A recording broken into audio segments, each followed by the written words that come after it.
ओम ज्ञानंजनशलाकया चक्षुरुन्मिलितं येन तस्मै श्रीगुरुवे नमः। श्रीचैतन्यमनोभीष्टं स्थापितं येन भूतले स्वयं रूपकदां मह्यं ददाति स्वपदान्तिकं। वन्देऽहं श्रीगुरुं श्रीयुतपदकमलं श्रीगुरून् वैष्णवाचं। श्रीरूपं साग्रजातं सगण रघुनाथान्वितं तं सजीवं साद्वैतं सावधूतं परिजनसहितं कृष्णचैतन्यदेवं श्रीराधाकृष्णपादान् सगण ललिता श्रीविशाखान्वितांश्च नारायणं नमस्कृत्यं नरं चैव नरोत्तमं देवीं सरस्वतीं व्यासं ततो जयमुदीरये। सुनतां स्वकथा कृष्ण पुण्यश्रवणकीर्तनं हृदयन्तस्तु भद्राणि विद्नोति सुसतां नष्टप्रायेषु भद्रेषु नित्यं भागवत सेव्या भवति उत्तम श्लोके भक्तिर्भवति नैष्ठिकी तदा रजस्तमो भाव काम लोभादयश्च चेत एतेन रावृद्धिं स्थित सत्य प्रसिद्धति।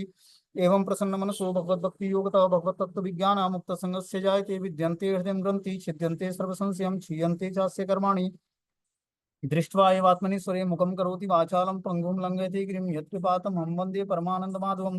प्रह्लाद नारद पराशर पुंडरीकं व्यासम् अमृत सुसुक्सोनकृष्णदालभ्यां लोकमांग अर्जुन वसिष्ठं विभीषणादीनं पुण्यानि नामानि परं भागवत स्मरामि।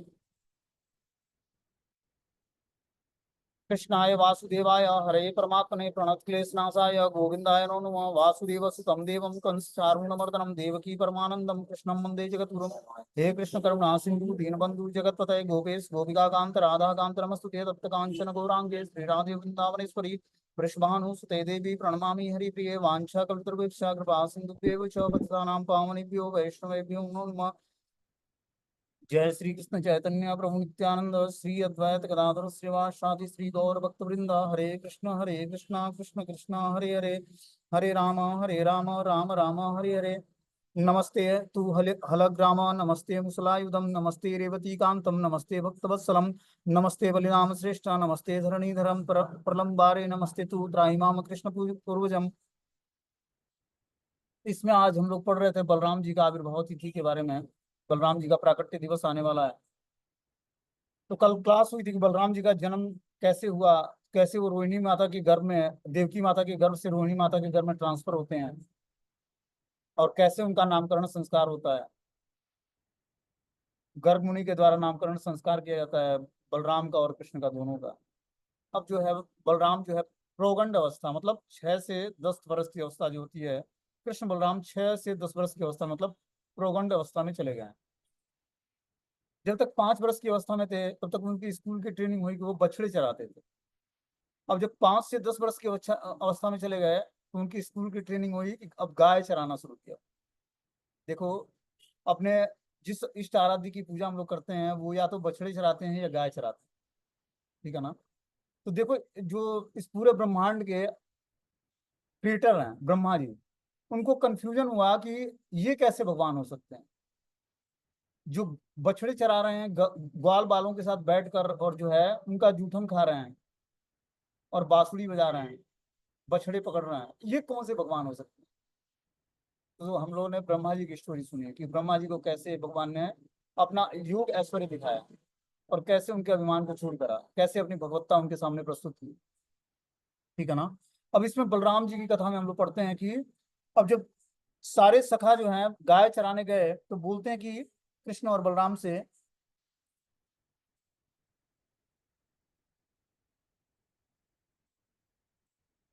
ईसो अतिवीर्यो असुरो राम हे कृष्ण हर रूप दृक् आत्मतुल्यम बले प्रज्ञम ज्ञाति भी बहुभीवृतम। हे राम हे कृष्ण, धेनुक नामक अत्यंत बलशाली असुर है जो उसने गधे का वेश बना रखा है। उसके आसपास अनेक मित्र हैं जिन्होंने उसी जैसा ही रूप धारण कर रखा है। वे उसी के समान शक्तिशाली हैं। धेनुकासुर ने जीवित मनुष्यों को खा लिया है, इसलिए सारे लोग तथा पशु ताल बन जाने से डरते हैं।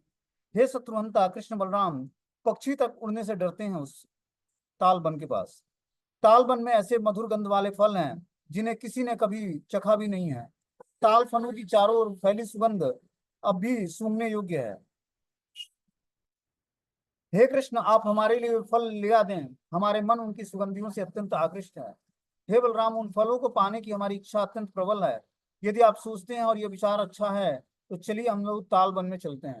तो इस तरह से सारे ग्वाल बाल मित्र जो है भगवान के गाय चराने जाते हैं जंगल में, और बोलते हैं कि पास में ही ताल वन है जहाँ ताल के वृक्ष हैं और ताल फल लगा हुआ है उस पर, बहुत ही सुगंधित है और बहुत ही स्वादिष्ट है। लेकिन वो धेनुकासुर के कारण कोई भी उस जंगल में जाता नहीं है फल लेने, और फल जो है पकता है और जमीन पर गिर जाता है और नुकसान हो जाता है।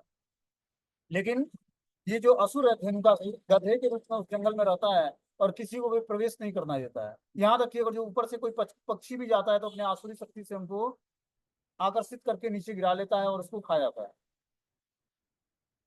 बोलते हैं कि अपने प्रिय सखाओं के वचन सुनकर कृष्ण और बलराम हंस पड़े और उन्हें खुश करने के लिए वे अपने ग्वाल मित्रों के साथ तालवन के लिए रवाना हो गए। बोले आगे बोलते हैं सुखदेव गोस्वामी, बलम प्रविश्यम बाहुभ्याम ताला संपरि कंपयन फलानी पातयामासम मत्तंगज्य इवोजसा। भगवान बलराम सबसे पहले तालवन में प्रविष्ट हुए। जब अपने दोनों हाथों से मतवाले हाथी का बल लगाकर वृक्षों को हिलाने लगे जिससे ताल के फल भूमि पर आ गिरे। अब भगवान बलराम पहले जंगल में प्रविष्ट होते हैं तालवन के, और क्या करते हैं, जैसे मतवाला हाथी होता है वो वृक्षों को हिलाने लगता है, उसी तरह वो ताड़ के वृक्षों को हिलाने लगे और सारे ताल के फल जो है नीचे भूमि पर गिरने लगे। बोलते हैं आगे, फलानाम पतताम शब्दो निशम्या सुर रासभम अभ्यधा वक्षिति तल्यम सन्नगम परिकंपयन। गिरते हुए फलों की ध्वनि सुनकर गर्दभ असुर धेनु पृथ्वी पर और पृथ्वी को थरथराते हुए आक्रमण करने के लिए उनकी ओर दौड़ा। अब क्या होता है, जब देखता है कि कोई व्यक्ति जो है जंगल में प्रवेश किया हुआ हमारे और सारे ताल बनों को हिला रहा है, तो गर्दभ जो धेनुकासुर था वो तेजी से पृथ्वी पर दौड़ना शुरू करता है और उससे क्या होती है, पृथ्वी जो है थर्राने लगती है। बोलते हैं वह बलशाली असुर बलराम की ओर झपटा और उनकी छाती पर अपने पिछले पैरों के खुरों से कठोर वार किया। तो दौड़ते हुए आया और क्या किया, अपने पिछले टांगों से पहले बलराम जी के पास दौड़ते हुए आया, वहां पर मुड़ा और पिछले टांगों से बलराम जी के सीने पर वार किया। तत्पश्चात धेनुका ने जोर जोर से रेंगता हुआ इधर उधर दौड़ने लगा। हे राजा परीक्षित, वह क्रुद्ध गधा फिर से बलराम जी की ओर बढ़ा और अपनी पीठ उनकी ओर करके खड़ा हो गया। तत्पश्चात क्रोध से रेंगते हुए उस असुर ने उन पर फिर से दुलत्ती चलाई, फिर से लात मारा बलराम जी। अब भगवान बलराम क्या करते हैं, बोलते हैं सुखदेव गोस्वामी परीक्षित महाराज से, स तुम गृहत्या प्रपद्दु ब्राह्म्य मयित्येव पाणिनाम क्षेपम तृण राजग्रे ब्राह्मणम त्यक्त जीवितम। बलराम ने धेनुक के खुर पकड़े, उसे एक हाथ से घुमाया और ताड़ ताड़ वृक्ष की चोटी पर फेंक दिया। इस तरह तेजी से घुमाने के कारण वह असुर मर गया।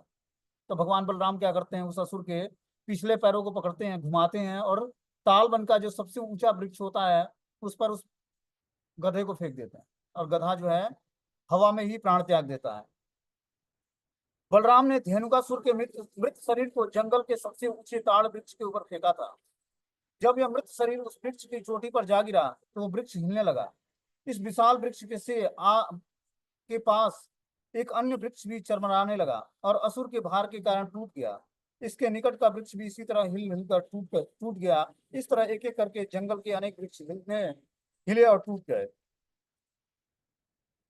बलराम द्वारा इस प्रकार गर्दभ असुर के शरीर को सबसे ऊंचे ताड़ बन के ऊपर फेंकने की लीला से सारे वृक्ष चरमराने लगे और एक दूसरे से भिड़ने लगे, मानो प्रबल झंझार के द्वारा झकझोर दिए गए हैं। इस तरह से बहुत ही घना वन था तालवन का। तो भगवान ने बलराम जी ने क्या किया, उस गधे को जब सबसे ऊंची चोटी पर फेंका, जो ताड़ वन का सबसे ऊंचा वृक्ष था, जब वो गिरा तो धीरे धीरे एक एक करके सारे वृक्ष गिरने लगे।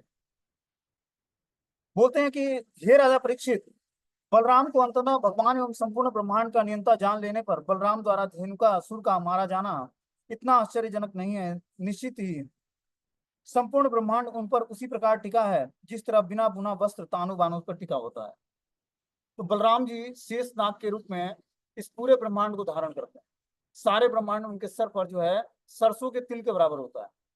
जिस ब्रह्मांड में हम लोग रह रहे हैं पृथ्वी, इस ब्रह्मांड को शेषनाग स्वयं बलराम जी ही शेषनाग के रूप में अपने सर पर धारण करते हैं। वही बता रहे हैं कि संपूर्ण ब्रह्मांड उन पर उसी तरह टिका है जिस तरह बुना हुआ वस्त्र तानो बानों पर टिका होता है। ततम कृष्णम च रामम च ज्ञात्यो धेनुकस्य ये क्रोष्टारोभ्यस्य द्रव्य सर्वे सर्वधाम हत बांधवा। धेनुकासुर के घनिष्ठ मित्र अन्य गर्दभ असुर उनकी मृत्यु देखकर अत्यंत क्रुद्ध हो उठे और वे तुरंत कृष्ण और बलराम पर आक्रमण करने के लिए दौड़े। अब देखे कि हमारा जो मेन लीडर था वो मारा गया, तो सारे गधे एक बार जो है कृष्ण और बलराम पर आक्रमण करने के लिए दौड़ते हैं, क्योंकि सारे जो हैं असुर थे और गधे के रूप में उस जंगल में रहते थे। बोलते हैं, हे राजन, जब असुरों ने आक्रमण किया तो कृष्ण और बलराम ने उनकी पिछली टांगों से पकड़कर उन सबों को ताड़ वृक्षों के ऊपर फेंकने लगे। इस तरह फलों के ढेरों से तथा ताड़ वृक्ष की टूटी चोटियों में फंसे असुरों के मृत शरीरों से ढकी हुई पृथ्वी अत्यंत सुंदर लग रही थी, मानो बादलों से आकाश अलंकृत हो। इस तरह से कृष्ण और बलराम ने सारे गधों को जो है, उस जंगल के जितने भी गधे थे असुर के रूप में, सबको जो है मृत्यु दिया। और इस तरह से बहुत ही पृथ्वी सुंदर लगने लगी। बता रहे हैं कि बादलों सा अलंकृत हो गया पूरी धरती। दोनों भाइयों का यह सुंदर कर्तव्य लीला सुनकर देवता और अन्य उच्चस्थ प्राणियों ने फूलों की वर्षा की और उनकी प्रशंसा में गीत गाए और स्तुतियां की। अब सारे देवता जो हैं, जब धेनुकासुर मारा गया तो क्या हुआ, सारे देवताओं ने प्रशंसा की और उन पर, कृष्ण और बलराम पर फूलों की बारिश की। जिस वन में धेनुकासुर मारा गया उसमें लोग मुक्त भाव से फिर से जाने लगे और निडर होकर ताड़ वृक्षों के फल खाने लगे। अब गांव में भी वहां जाकर स्वतंत्रता पूर्वक घास चरने लगे। इस तरह से असुरों के प्रभाव से वो जंगल स्वतंत्र हो गया और सभी लोग मुक्त भाव से जाकर वहां पर ताड़ के वृक्षों का फल खाने लगे और सारे गैया जो है हरी घास चरने लगी। बोलते हैं आगे सुखदेव गोस्वामी, कृष्णम कमल पत्राक्षम पुण्य श्रवणम कीर्तनम स्तूय मानो अनुगेयम गोप्य साग्रजो ब्रज माव्रज। तत्पश्चात कमल नेत्र भगवान श्री कृष्ण, जिनके यश को सुनना और जिनका कीर्तन करना अत्यंत पवित्र है, अपने बड़े भाई बलराम के साथ अपने घर ब्रज लौट आए। रास्ते भर उनके श्रद्धावान अनुयायी ग्वाल बालों ने उनके यश का गान किया। बोलते हैं, गौओं के द्वारा उड़ाई गई धूल से सने श्री कृष्ण के बाल मोरपंख तथा जंगली फूलों से सज्जित किए गए थे। भगवान कृष्ण अपनी बंसी बजाते हुए मोहक दृश्य से देख रहे थे और सुंदर ढंग से हंस रहे थे तथा उनके संगी उनके यश का गान कर रहे थे। सारी गोपियां एक साथ उनसे मिलने चली आई, क्योंकि उनके नेत्र दर्शन करने के लिए अत्यंत व्यग्र थे। तो जब भगवान संध्या टाइम में गौचारण लीला करके और अपने वृंदावन को लौट आते तो सारी गोपियां भगवान के दर्शन करने के लिए, जो गौधूली से सने हुए कृष्ण थे या बलराम थे, बहुत ही सुंदर लगते थे। तो इस तरह से सारी गोपियां जो हैं नेत्रों से दर्शन करने के लिए घर से बाहर निकल आती कि कृष्ण बलराम आएंगे और सारे ग्वाल बाल मित्र जो आएंगे गांव में लेकर चरागाह से, तो हम लोग उनका दर्शन करेंगे। वृंदावन की स्त्रियों ने अपनी भ्रमण रूपी नेत्रों से मुकुंद के सुंदर मुख का मधुपान किया। इस तरह दिन में वियोग के समय उन्हें जो पीड़ा हुई उसे उसे उन्होंने त्याग दिया। वृंदावन की तरुण स्त्रियों ने भगवान पर तिरछी चितवन डाली, जो लाज, हंसी और विनय से पूर्ण थी, तथा कृष्ण ने इस चितवन को समुचित सम्मान मानते हुए गोप ग्राम में प्रवेश किया। तो इस तरह से जो माताएं थी ब्रज ग्वालिनियां, वो भगवान के तरुण रूप से बहुत ही आकर्षित थी और अपनी हंसी भरी और विनय भरी पूर्ण, जो उनकी लज्जा भरी जो नजर थी, उससे कृष्ण के इस चितवन को देखती और भगवान को पूर्णतः सम्मान प्रदान करते। इस तरह भगवान बहुत ही प्रसन्न होते और उनको आशीर्वाद प्रदान करते। माता यशोदा और रोहिणी ने अपने दोनों पुत्रों के प्रति अत्यधिक स्नेह दर्शाते हुए उन्हें उनकी इच्छाओं के अनुसार तथा समयानुकूल उत्तमोत्तर वस्तुएं प्रदान किया। अब जैसे ही कृष्ण बलराम गोचारण करके घर आते हैं, वैसे ही रोहिणी और यशोदा माता अपने पुत्रों को स्नेह भरी दृष्टि से देखती हैं और उनको भोजन कराती हैं। स्नान करने तथा मालिश से उन दोनों को ग्रामीण रास्तों में चलने से उत्पन्न थकान दूर हो गई। इसके बाद उन्हें सुंदर वस्त्रों से सजाया गया और दिव्य मालाओं और सुगंधित पदार्थों से अलंकृत किया गया। इस तरह से यशोदा मैया और रोहिणी मैया अपने अपने बालक को, यशोदा मैया कृष्ण को और रोहिणी मैया जो है बलराम जी को क्या करती, स्नान कराती, सुंदर वस्त्रों से अलंकृत करती और दिव्य मालाएं और सुगंधित पदार्थों को लगाती उनके सभी पर। अपनी माताओं द्वारा प्रदत्त स्वादिष्ट भोजन को पेट भर खाने तथा विविध प्रकार से दुलारे जाने के बाद वे दोनों भाई ब्रज में अपने अपने उत्तम बिछौनों पर लेट गए और सुखपूर्वक सो गए। तो इस तरह से भगवान ने, कृष्ण बलराम ने क्या किया, धेनुकासुर का वध किया। ठीक है ना। अब आगे जो है बलराम जी एक और असुर का वध करते हैं वृंदावन में। उसके बाद अक्रूर जी आते हैं वृंदावन और कंस के माले जाते हैं। तो ये जब प्रलंबासुर का वध करते हैं भगवान बलराम, उसके बाद अक्रूर जी आते हैं वृंदावन में और वहां से मथुरा की लीला शुरू हुई। ठीक है ना। तो हम लोग सुनेंगे कि बलराम जी ने प्रलंबासुर का वध कैसे किया। प्रलंबासुर भी एक असुर था जो वृंदावन वासियों को त्रास पहुंचा रहा था।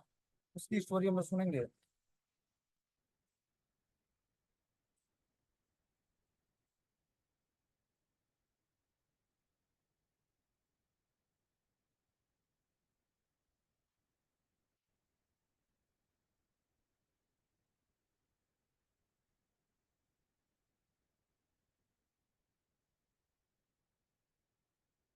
और इस पर सुखदेव गोस्वामी बोलते हैं कि अथ कृष्णम प्रवृत्तो ज्ञाति भू मुदितात्म भी अनुगीयमानो न विशद ब्रज गोकुल गोकुल मंडितम।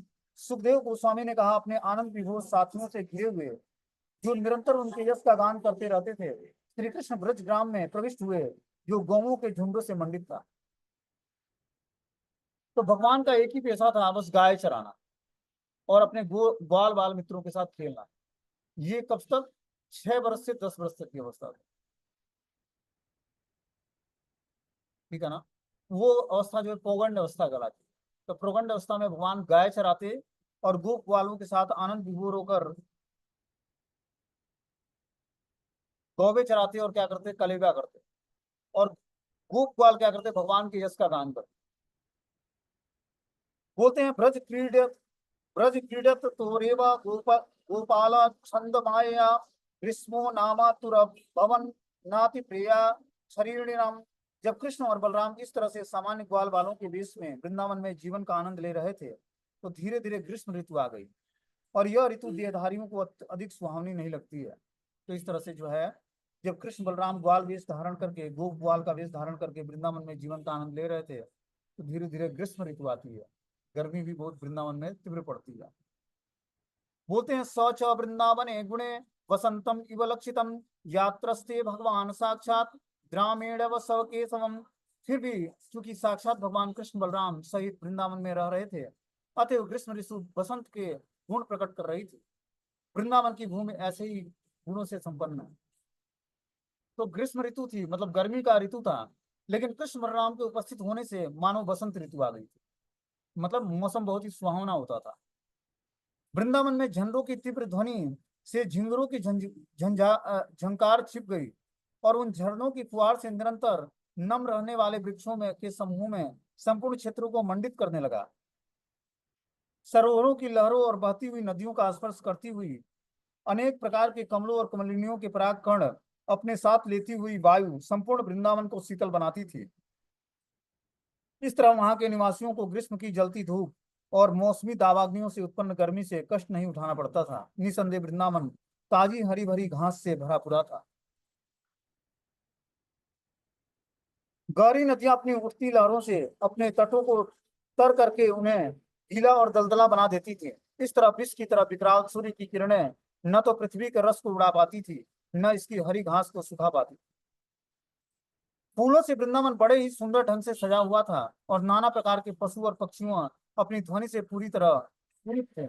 मोर तथा भौरे गा रहे थे और कोयल और सारस कू कू कर रहे थे। क्रीड़ा करने की इच्छा से पूर्ण पुरुषोत्तम भगवान कृष्ण ग्वाल बालों और भगवान बलराम सहित गौ से घिर कर अपनी बांसुरी बजाते हुए वृंदावन के जंगल में प्रविष्ट हुए। अब भगवान कृष्ण और बलराम अपने ग्वाल बाल सखाओं सहित वृंदावन में प्रविष्ट होते हैं। कोपलों, मोरपंखों, मालाओं, फूल की कलियों के गुच्छों तथा रंग बिरंगे बिरंगे खनिज पदार्थों से अपने आप को सजाकर बलराम कृष्ण और उनके ग्वाल बाल मित्र नाचने लगे, कुश्ती लड़ने लगे और गाने लगे। तो इस तरह से जब ब्रज में वृंदावन में प्रविष्ट होते हैं, तो सबने क्या किया? बलराम कृष्ण और ग्वाल बालों ने नाचना शुरू किया, आपस में लड़ना शुरू किया और गाने लगे भगवान कृष्ण का गुणगान।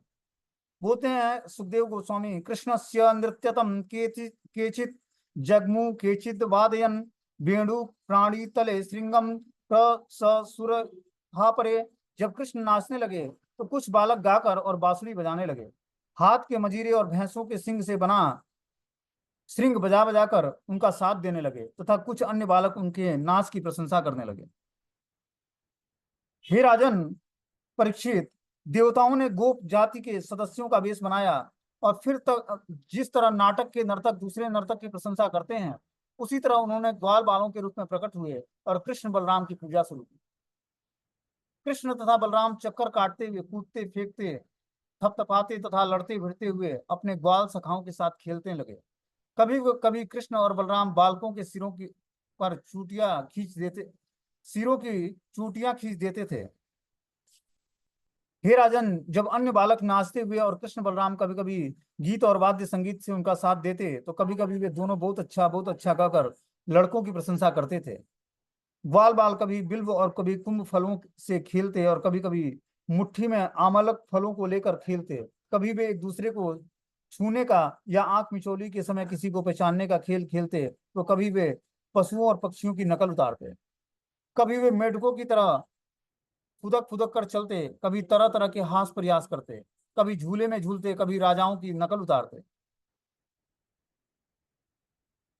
इस तरह से कृष्ण और बलराम वृंदावन की नदियों, पर्वतों, घाटियों, कुंजों और वृक्षों में और सरोवरों के बीच में घूमते हुए सभी प्रकार के प्रसिद्ध खेल खेलते रहे।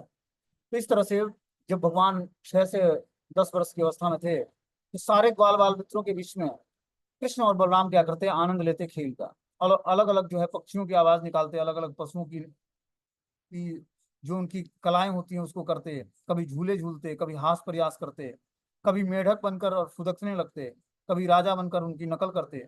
इस तरह से जो है अलग अलग लीलाएं संपन्न करते। इस तरह से जब उन वृंदावन के जंगल में राम और कृष्ण तथा उनके ग्वाल बाल मित्र गौ में चरा रहे थे, तब तक प्रलंब नामक असुर उनके बीच में घुस गया और कृष्ण बलराम का हरण करने के इरादे से उसने ग्वाल बालों का वेश बना लिया। तो इस तरह से सभी गोप ग्वाल और कृष्ण बलराम जो है ब्रज में आनंद ले रहे थे खेल का। उनके बीच में एक प्रलंब नामक असुर बीच में घुस जाता है ग्वाल बालों का वेश धारण करके।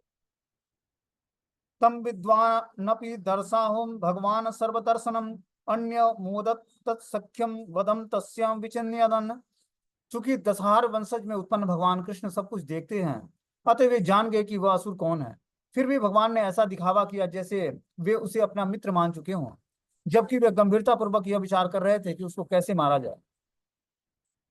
तत्रोपाहूय गोपालम कृष्णम प्राह विहार, हे गोपा विहर विहरिष्यामो द्वंद्वी भूयम यथायथम। तब समस्त क्रीड़ाओं के ज्ञाता कृष्ण ने सारे ग्वाल बालों को बुलाया और उनसे इस प्रकार कहा, हे ग्वाल बालों, अब चलो खेलें, हम अपने आप को दो समान टोलियों में बांट देते हैं। तो इस तरह से अब कृष्ण और बलराम की दो अलग अलग टोलियां बन गई। बोलते हैं, तत्रम चक्रु परिवृष्टो गोपा रामा जनार्दनो कृष्ण संगट संगठिनम केचित दासना मत्स्य चापरे। ग्वाल बालों ने कृष्ण तथा बलराम की दोनों टोलियों का अगुवाई किया। कुछ बालक कृष्ण की ओर आ गए और कुछ बलराम के साथ। इस तरह से दो टोलियां बन गई खेल के लिए। एक पक्ष हो गया कृष्ण का और दूसरा पक्ष बलराम का। बालकों ने तरह तरह के खेल खेलने, जिसमें पीठ पर चढ़ना और उठाकर उठाना जैसे खेल होते हैं। इन खेलों में जीतने वाले और हार जाने वालों की पीठ पर चढ़ते हैं और हारने वाले उनकी अपनी पीठ को पर चढ़ाते हैं। इस तरह से खेल शुरू होता है। जो पक्ष हारेगा वह दूसरे पक्ष को अपनी पीठ पर चढ़ाकर और घुमाएगा। ये खेल शुरू हुआ। बोलते हैं, बहंतो बाह्य मानस्य चारयंतस्य गोधनम भांडीरकम नामम बटम जगमु कृष्णा पुरोगमा। इस तरह एक दूसरे पर चढ़ते और चढ़ाते हुए और साथ ही गौ में चराते सारे बालक कृष्ण के पीछे पीछे भांडीरक नामक बरगद के पेड़ तक चले गए। हे राजा परीक्षित, जब इन खेलों में भगवान बलराम की टोली श्रीदामा, वृषभ और अन्य सदस्य विजयी होते, तो कृष्ण तथा उनके साथियों को उन सबों को अपने ऊपर चढ़ाना पड़ता था। उवाहम कृष्णो भगवान श्रीदामा मान पराजितम वृषभम भद्रसेनस्तु प्रलंबो रोहिणी सुतम। हास कर हार कर भगवान कृष्ण ने श्रीदामा को अपने ऊपर चढ़ा लिया। भद्रसेन ने वृषभ को, प्रलंब ने रोहिणी पुत्र बलराम को चढ़ा लिया। अभी जो प्रलंब असुर था ये भी खेल में शामिल हो गया था ग्वाल बालों का वेश धारण। तो जो प्रलंब हार गया तो उसने क्या किया, रोहिणी पुत्र बलराम को अपने पीठ पर बैठा लिया कि इनको इनको मैं आनंद प्रदान करूंगा। भगवान कृष्ण को दुर्मत सोचकर वह जाना जाना आया असुर प्रलंब बलराम को तेजी से उस स्थान से बहुत आगे ले गया जहां उतारना निश्चित किया गया था। इस तरह से क्या किया, भगवान कृष्ण के शक्तियों को जानकर उस प्रलंब असुर ने भगवान बलराम को अपनी पीठ पर बैठाकर बहुत तेजी से आगे ले गया जहां पर उनको उतारना निश्चित किया गया था। जब वो महान असुर बलराम को लिए जा रहा था, तो वे विशाल सुमेर पर्वत की तरह भारी हो गए थे, जिससे प्रलंब को अपना गति धीमी करनी पड़ी थी। इसके बाद उसने अपना असली रूप धारण कर लिया। तेजमय शरीर जो सुनहरे आभूषणों से ढका था और उस बादल के समान लग रहा था जिसमें बिजली चमक रही थी, और जो अपने साथ चंद्रमा लिए जा रहा था। जब हलधर भगवान बलराम ने आकाश में विचरण करते हुए उस असुर को जलती हुई आंखें, अग्नि सदृश बाल, भुएं तक उठे भयानक दांत और उसके बाजूबंदों, मुकुट और कुंडलों से उत्पन्न आश्चर्यजनक तेज युक्त विराट शरीर को देखा तो वे कुछ कुछ भयभीत से हो गए।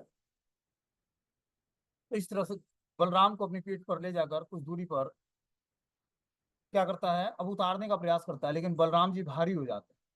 जब भारी हो जाते हैं तो प्रलम्ब अपने असली स्वरूप में आ जाता है, और असली स्वरूप में जब आता है तो बता रहा है कि जब हलधर भगवान बलराम ने आकाश में विचरण करते हुए उस असुर की जलती हुई आंखें, अग्नि सदृश बाल, भुएं तक उठे भयानक दांत, बाजूबंद मुकुट और कुंडलों से उत्पन्न आश्चर्यजनक तेज युक्त विराट शरीर को देखा तो बलराम जी भी भयभीत हो गए। ये तो अभी तो ग्वाल बालों के रूप में था, अभी ये असुर में कैसे, असुर के शरीर में कैसे आ गया, और इतना विशाल शरीर कैसे धारण कर लिया।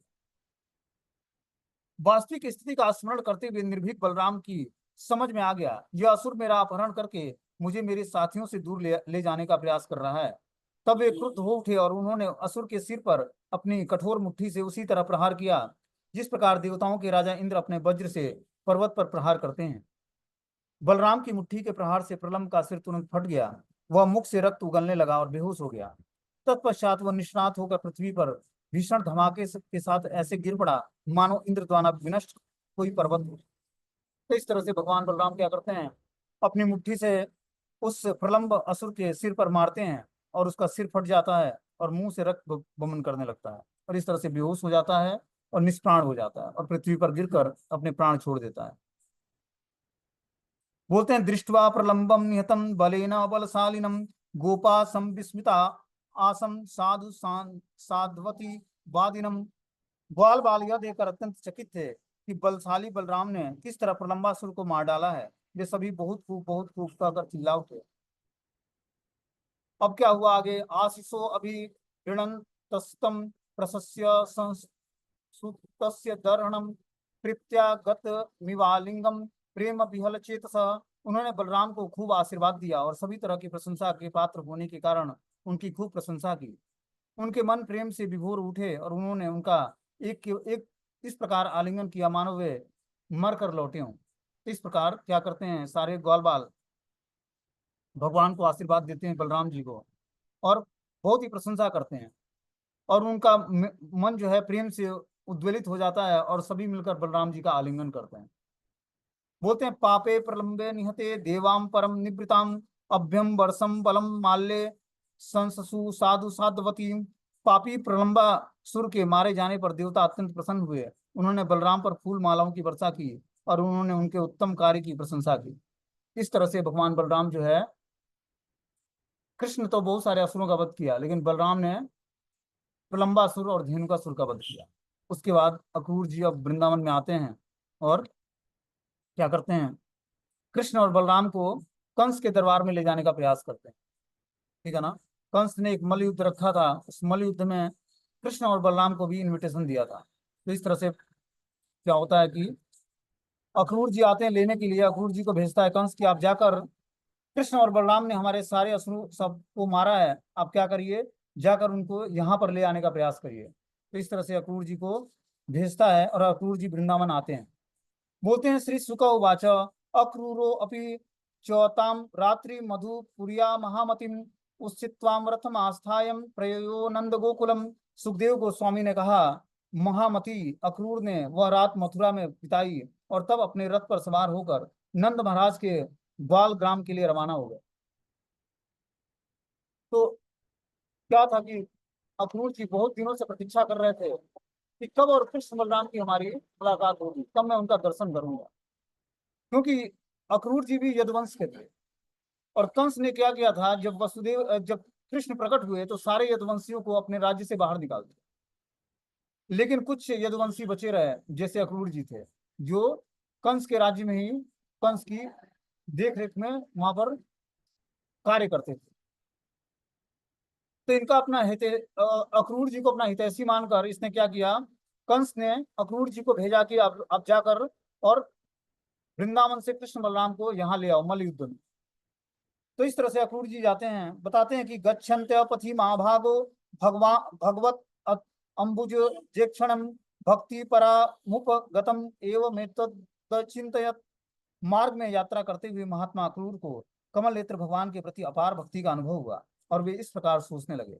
अब देखो, अक्रूर जी के चरित्र से हमें ये सीखने को मिलता है कि हमें वृंदावन में कैसे आना चाहिए। देखो, मथुरा से 10 से 12 किलोमीटर वृंदावन है, ठीक है ना।